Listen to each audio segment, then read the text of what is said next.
بسم اللہ الرحمن الرحیم۔ السلام علیکم۔ انشاءاللہ ہم آج بھی پروفیسر سید محمد سلیم رحمۃ اللہ علیہ کی کتاب اذکار سیرت کا مطالعہ جاری رکھیں گے، اور آج اس سلسلے میں ہماری چھٹی نشست ہے، اور ابھی تک ہم نے اس کتاب کے پیشی گفتار اور فہم سیرت کا مکمل مطالعہ کر لیا ہے، اور ہم دوسری باب سیرت طیبہ صلی اللہ علیہ وآلہ وسلم کا مطالعہ عہد جدید میں کس طرح رہنمائی کرتا ہے، اس چیپٹر کا مطالعہ کر رہے ہیں۔ اصل میں یہ چیپٹر 1974 میں 1974 میں Pakistan Muslim youth club Karachi کے زیر اہتمام ایک مذاکرہ منعقد ہوا تھا۔ اس میں پروفیسر سید محمد سلیم رحمۃ اللہ علیہ سے چند طلباء نے سوال کیے تھے، تو اس کتاب میں اس باب میں ان سوالوں کا جواب کو تحریر کیا گیا ہے۔ تو سوال نمبر 2 ہے، یہاں سے آج سے میں اس چیپٹر سے اس کا آغاز میں سوال نمبر 2 سے کرتا ہوں۔ سوال نمبر 1 کا میں مطالعہ پہلے کر چکا ہوں۔ طلباء نے سوال یہ کیا کہ حضرت صلی اللہ علیہ وآلہ وسلم نے انسانی تاریخ میں جو عظیم انقلاب برپا کیا ہے، وہ انقلاب فرانس، انقلاب روس اور چین کے مقابلے میں کن بنیادوں پر مفید تر کہا جا سکتا ہے؟ والد صاحب نے عرض کیا، انقلاب فرانس شاہی طرز حکومت کی ظلم کے خلاف رد عمل تھا۔ اس نے بادشاہ پرستی کا خاتمہ کیا۔ انقلاب روس سرمایہ کاری، کلیسا کی اجارہ داری اور زار شاہی کے مظالم کے خلاف رد عمل تھا۔ اس لیے اس زمانے میں یہ نعرہ مشہور تھا، لا کلیسا لا سلاطین لا الہ الا اللہ۔ انقلاب چین بنیادی طور پر انقلاب روس کا ہی چربہ ہے۔ جزیات میں فرق ہے۔ روس اور چین کی آپس کی ناچاکی بالکل اسی طرح ہے جیسے کلیسا کے مختلف فرقوں میں اختلاف برپا ہے۔ نازی انقلاب جرمنی کا تذکرہ کرنا بھی ضروری ہے، جو وحدت نسل کے اصول پر برپا ہوا تھا۔ اگرچہ ہٹلر کو جرمنی میں شکست ہوئی، وہاں یہ انقلاب ناکام ہو گیا تھا، مگر دنیا میں ابھی تک اس نظریے کے ماننے والے موجود ہیں، اس لیے اس کا ذکر کرنا بھی ضروری ہے۔ قطع نظر اس بات کے کہ انقلاب سے نتائج برآمد ہوئے یا نہیں، قطع نظر اس بات سے فی الواقع جمہوریت ہر حال میں افضل ہے یا سرمایہ کاری ہر حال میں مذموم ہے، یا نسلی برتری کا تصور صحیح ہے، فی الحال ہم ان سوالات کو نظر انداز کرتے ہیں اور ان کے انقلابات کے دعووں کو تسلیم کرتے ہیں۔ نمبر 1،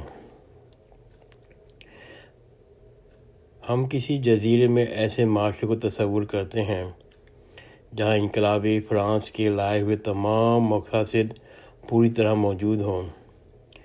نہ وہاں بادشاہت ہے، نہ طبقے کو اشراف، نہ وہاں جمہوریت اور مساوات ہے۔ گویا روسو اور والٹر کے نقطہ نظر سے وہ جزیرہ ان کے مطابق جنت ہے، مگر میں پوچھنا چاہتا ہوں، کیا وہاں خود غرضی اور نفس پرستی، رشک و رقابت کے جذبات ختم ہو جائیں گے؟ کیا وہاں طاقتور کمزور پر ظلم کرنا بند کر دے گا؟ کیا یار لوگ سادہ لوگوں کو بیوقوف نہیں بنائیں گے؟ کیا وہاں لوٹ کھسوٹ بند ہو جائے گی؟ کیا وہاں فتنہ و فساد کا دروازے بند ہو جائیں گے؟ کیا جنگ و جدل ختم ہو جائے گی؟ جمہوریت اور مساوات کے آ جانے سے کیا انسان بدل جائے گا؟ اگر کوئی شخص ایسا سمجھتا ہے، وہ انسانی فطرت سے نابلد ہے اور محض کوڑا ہے۔ سچویشن نمبر 2، ہم کسی ایسے جزیرے میں ایسا معاشرہ تصور کرتے ہیں جہاں اشتراکیت کی تمام اقدار روبرو عمل ہیں، نہ بادشاہ، نہ ادارہ، نہ سرمایہ کاری، نہ مذہبی اجارہ داری، نہ بیرونی مداخلت، کامل مساوات ہے۔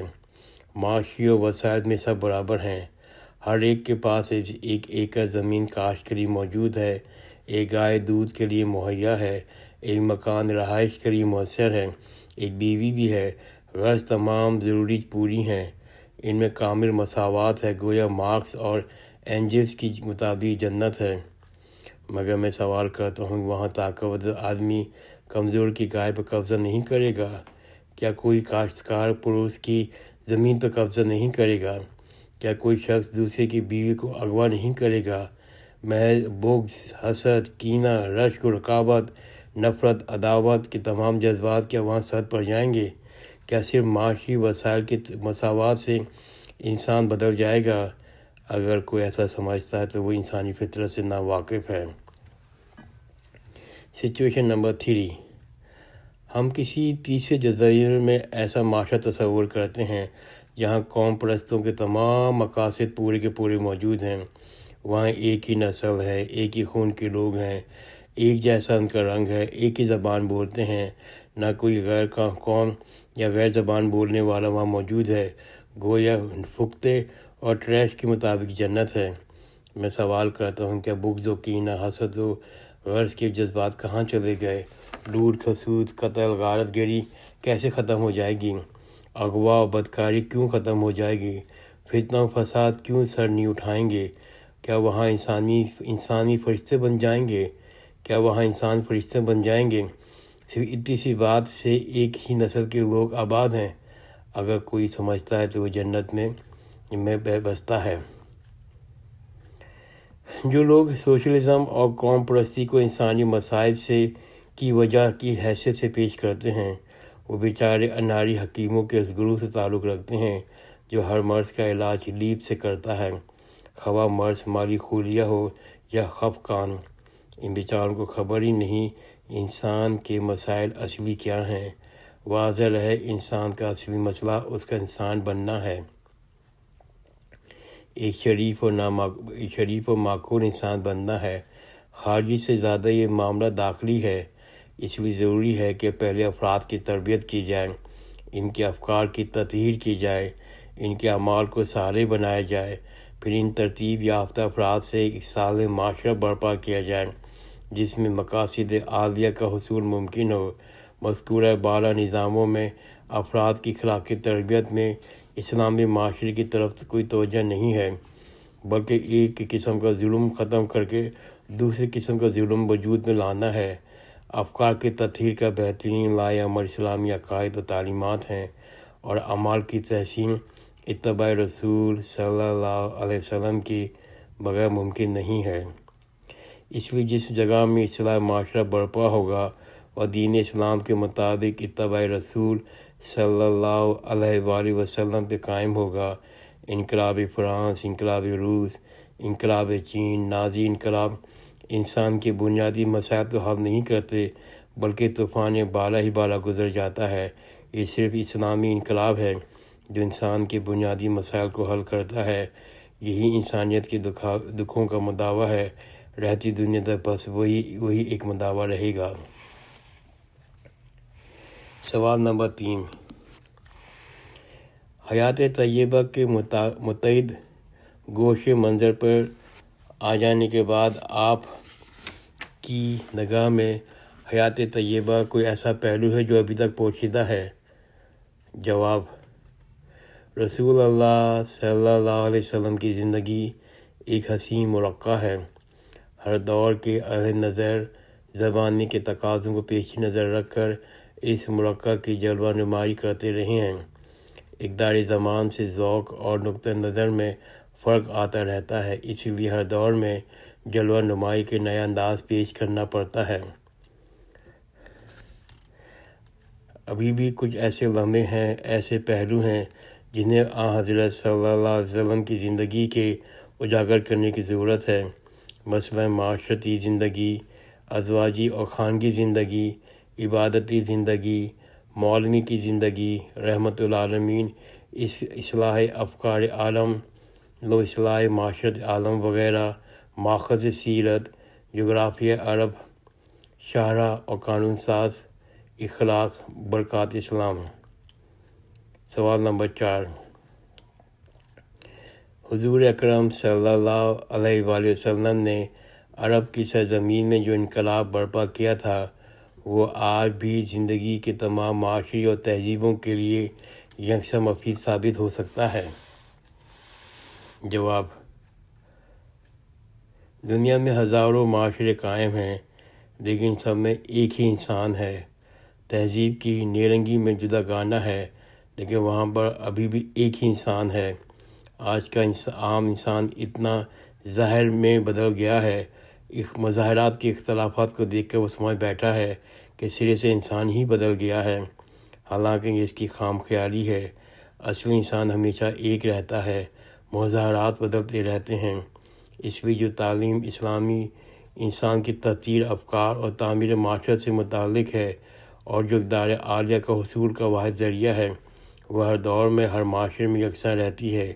اسلامی تعلیمات اور نمونہ سنت ہر دور کے انسانوں کے لیے ایک نعمت ہے۔ سوال نمبر 5، رسول اللہ صلی اللہ علیہ وسلم نے ملت کا تصور جن اجزاء ترکیبی سے تیار کیا ہے، کیا وہ تصور پاکستانی کو تصور قومیت سے متصادم ہے؟ جواب: جاہلیت قدیمہ اور جدیدہ نے انسانی قومیت کو جو تصور دیا ہے وہ نسل، زبان اور وطن وغیرہ کے اجزاء سے مراکب ہے۔ ذرا سے غور سے یہ بات واضح ہو جاتی ہے، اس تصور میں خود غرضی اور خود پرستی کی جبلیت کار فرما ہے۔ خود غرضی اور خود پرستی کا خلاصہ یہ ہے، یہ اقوام اور افراد کے دلوں کو جوڑنے کے بجائے پھاڑتے ہیں، اتحاد کے بجائے افراق، یکجہتی کی بجائے انتشار کی طرف مائل کرتے ہیں۔ جس معاشرے میں خود غرضی اور خود پرستی کا سب سے بڑا عالم قرار دیا جائے، وہاں کوئی نظام بھی کامیابی سے نہیں چل سکتا ہے۔ کسی نظام حیات کو کامیابی سے چلنے کے لیے بے غرضی اور بے لوثی، ورنہ کم از کم عدل و انصاف کے اصولوں کو پایا جانا ضروری ہے، مگر یہ سب خود غرضی اور خود پرستی عین ضد ہے۔ اس لیے خالص قوم پرستی کی بنیاد پر اول تو کوئی معاشرہ قائم نہیں ہو سکتا، اگر قائم ہو جائے تو دیر پا نہیں ہو سکتا۔ یہ ضروری انتشار اور افراق کی نظر ہو جاتا ہے۔ جس زمانے میں دنیا بے حد وسیع و غلیظ ہے، ایک قوم دوسرے سے جدا، جس زمانے میں دنیا بے حد وسیع و عریض تھی، ایک قوم دوسرے سے جدا، ایک قبیلہ دوسرے قبیلے سے الگ تھلگ زندگی گزار رہا تھا، اس وقت تو اس کوتاہ نظری سے گزر ہو سکتی تھی، لیکن جب کہ دنیا کے تنابیں کھنچ گئی ہیں، کرۂ ارض ایک وسیع اور معمور عرضی کی کنبہ بن گیا ہے، آج اس کوتاہ نظری سے گزر سخت دشوار ہے۔